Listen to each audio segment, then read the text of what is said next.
ತಾಯಿಯ ಆಕ್ರಂದನ ನೋಡಿದ ನಿಮಗೆ ರಾಮನಗರದಲ್ಲಿ ನಡೆದ ದುರಂತ ಕಥೆಯನ್ನ ಹೇಳ್ತೀವಿ. ಅದೊಂದು ಸುಂದರ ಸಂಸಾರ. ಆ ಸಂಸಾರವನ್ನ ನೋಡಿದ ಅದೆಷ್ಟೋ ಮಂದಿ ನಾವ್ಯಾಕೆ ಹಿಂಗಿರೋದಕ್ಕೆ ಆಗೋದಿಲ್ಲ ಅಂತ ಅನ್ಕೊಳ್ತಾ ಇದ್ರು. ಆ ಸುಂದರ ಸಂಸಾರ ಖುಷಿಯಾಗಿರಲು ಆ ವಿಧಿಗೂ ಇಷ್ಟ ಇರಲಿಲ್ಲ.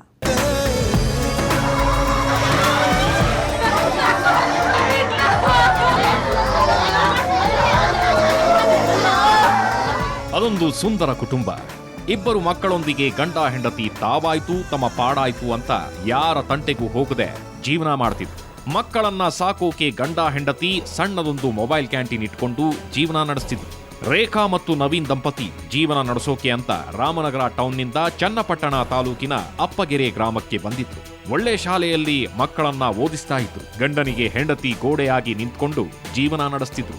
ಇಡೀ ಊರೇ ಈ ಕುಟುಂಬವನ್ನ ನೋಡಿ ಅಸೂಯೆ ಪಟ್ಕೊಳ್ತಿದ್ರು. ಜನರ ಈ ಅಸೂಯೆ ಕಾಯಿಲೆಯ ರೂಪದಲ್ಲಿ ಆ ಕುಟುಂಬಕ್ಕೆ ಬಂದೆರಗಿತ್ತು.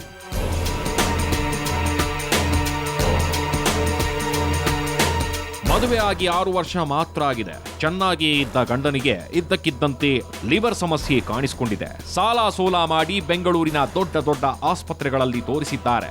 ಕೊನೆಗೆ ತಮಿಳುನಾಡಿನ ಕೃಷ್ಣಗಿರಿ ಆಸ್ಪತ್ರೆಗೂ ದಾಖಲಿಸಿದ್ದಾರೆ. ಅಲ್ಲಿನ ವೈದ್ಯರು ಗಂಡನ ಆರೋಗ್ಯದ ಕುರಿತು ಪರಿಸ್ಥಿತಿ ಕೈಮೀರ್ ಹೋಗಿದೆ, ನಿನ್ನ ಗಂಡ ಉಳಿಯೋದಿಲ್ಲ ಅಂದುಬಿಟ್ಟಿದ್ದಾರೆ. ಮನೆ ಕಡೆ ಪ್ರಾಬ್ಲಮ್ ಹುಡುಗಿ 4 ಗಂಟೆಲಿ ಹೋಗಿ ನಾವು ಮಾತಾಡ್ಸ್ಕೊಂಡು ಬಂದಿದ್ದೀವಿ. ಏನು ಇಲ್ಲ ಕಡತ್ತು ಚೆನ್ನಾಗಿದ್ದೀನಿ ಅಂದರು. ನಿಮ್ಮ ಯಜಮಾನ್ರಿಗೆ ಹೆಂಗ ಅಂದೆ, ಹುಷಾರಾಗಿ ಅವರೇ ಅತ್ತೆ ಏನಿಲ್ಲ ಪ್ರಾಬ್ಲಮ್ಮು ಅಂತ ಹೇಳಿದ್ರು. ಆಮೇಲೆ ಮತ್ತೆ ಚೆನ್ನಾಗಿ ಅವರೆಲ್ಲ ಅಂದ್ಬಿಟ್ಟು ನಾವು ಬೇರೆ ಪಣಕ್ಕೆ ಬಂದೆ. ನಾನು ನಿನ್ನೆ 4 ಗಂಟೆಲಿ ಹೋಗಿದ್ದೆ ಮಾತಾಡ್ಸ್ಕೊಂಬರುವ ಹೆಂಗೆ ಏನು ಅಂತ. ಈ ಹೋಟೆಲಿ ಯಾರೇನಾರು ಫೋನ್ ಸಾಲದವ್ರೇನೋ ಫೋನ್ ಮಾಡಿದ್ರೆ ಏನೋ ಅದು ನಮಗೆ ಗೊತ್ತಿಲ್ಲರ.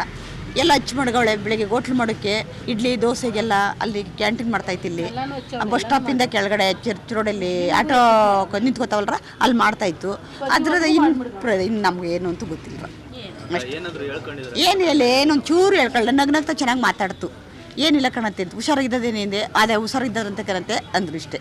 ಅದು ಇನ್ನೊಂದು ಅಂತ ಹೇಳ್ಕೊಳ್ತು. ಅದ್ರ ನಾವು ಹೋಟೆಲ್ ಯಾರು ಫೋನ್ ಮಾಡಿದ್ರೋ ಏನಾಯ್ತು ನಮಗೆ ಗೊತ್ತಿಲ್ಲ. ಗಂಡನಿಗೆ ಬೆಟ್ಟದಂಗೆ ನಿಂತ್ಕೊಂಡಿದ್ದ ರೇಖಾ ಗಂಡನ ಆರೋಗ್ಯಕ್ಕಾಗಿ ಕೆಲವು ಕಡೆ ಸಾಲ ಕೂಡ ಮಾಡಿದ್ಲು.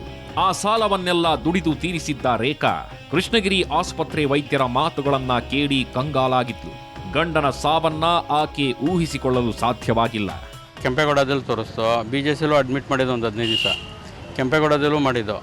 ಅಲ್ಲಿಂದ ತಂದು ನಮ್ಮ ಇವರು ಯಾರೋ ಕೃಷ್ಣಗಿರಿಯಲ್ಲಿ ಒಳ್ಳೆ ಇದ್ದಾರೆ ಲಿವರ್ ಇದಕ್ಕೆ ಅಂದ್ಬಿಟ್ಟು ಅಲ್ಲಿ ತೊಗೊಂಡೋಗ್ಬಿಟ್ಟು ಟ್ರಸ್ಟಲ್ಲಿ ಅಡ್ಮಿಟ್ ಮಾಡಿದ್ವಿ. ಇನ್ನೂ ಅಲ್ಲೇ ಇದ್ದಾರೆ, ಇವಾಗ ಬರ್ತಾ ಇದ್ದಾರೆ.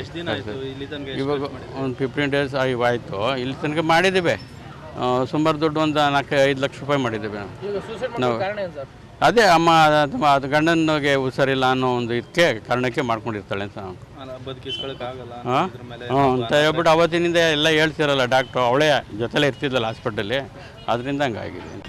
ಗಂಡನನ್ನ ಬದುಕಿಸಿಕೊಳ್ಳಲು ಸಾಧ್ಯವಾಗದ ಮಾತನ್ನ ಕೇಳಿದ ರೇಖಾ ತನ್ನ 2 ಮಕ್ಕಳಾದ 7 ವರ್ಷದ ನೂತನ್ ಹಾಗೂ 3 ವರ್ಷದ ಮಾನ್ಯಶ್ರೀಯನ್ನ ಮನೆಯ ಮುಂದಿನ ನೀರಿನ ತೊಟ್ಟಿಯಲ್ಲಿ ಮುಳುಗಿಸಿ ಪ್ರಾಣ ತೆಗೆದಿದ್ದಾಳೆ. ಆ ಬಳಿಕ ತಾನು ಅದೇ ತೊಟ್ಟಿಯಲ್ಲಿ ಮುಳುಗಿ ಸಾವನ್ನಪ್ಪಿದ್ದಾಳೆ. ಆ 2 ಮಕ್ಕಳು ತಡರಾತ್ರಿಯಲ್ಲಿ ನಿದ್ದೆಗೆ ಜಾರಿದ್ರು.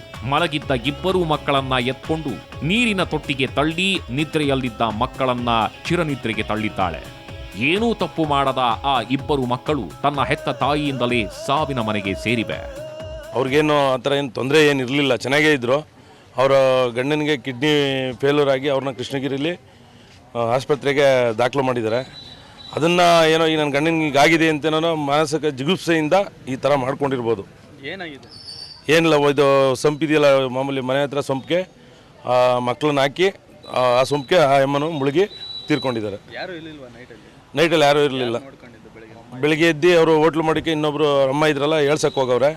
ಇವರು ಪಕ್ಕದ ಮನೆ ಎಲ್ಲ ಬಾಗಿಲು ಹಾಕ್ಕೊಂಡು ಇವರು ಒಳಗಡೆಗೆ ಮುಳುಗಿದ್ದಾರೆ. ತನ್ನ ಕಣ್ಣಿನಿಂದ ಗಂಡನ ಸಾವನ್ನ ನೋಡುವುದನ್ನ ಊಹೆಯೂ ಮಾಡಿಕೊಳ್ಳದ ರೇಖಾ ಇಂಥದ್ದೊಂದು ನಿರ್ಧಾರ ತೆಗೆದುಕೊಂಡ್ಬಿಟ್ಟಿದ್ಲು. ಏನೂ ಅರಿಯದ ಮಕ್ಕಳನ್ನ ಸಾಯಿಸಿ ತಾನು ಪ್ರಾಣ ಬಿಟ್ಟಿದ್ದಾಳೆ. ಈ ಘಟನೆ ಇಡೀ ಗ್ರಾಮ ಶೋಕಸಾಗರದಲ್ಲಿ ಮುಳುಗುವಂತೆ ಮಾಡಿದೆ. ಏನೂ ಮಾಡದ ತಪ್ಪಿಗೆ ಇಲ್ಲಿ ಪುಟ್ಟ 2 ಮಕ್ಕಳು ಪ್ರಾಣ ಬಿಟ್ಟಿವೆ. ಸ್ವತಃ ಹೆತ್ತ ತಾಯಿಯೇ ತಾನೇ ಹೆತ್ತು ಹೊತ್ತು ಸಾಕಿದ ಮಕ್ಕಳೊಂದಿಗೆ ಇಹಲೋಕ ತ್ಯಜಿಸಿರುವುದು ಮಾತ್ರ ದುರಂತವೇ ಸರಿ.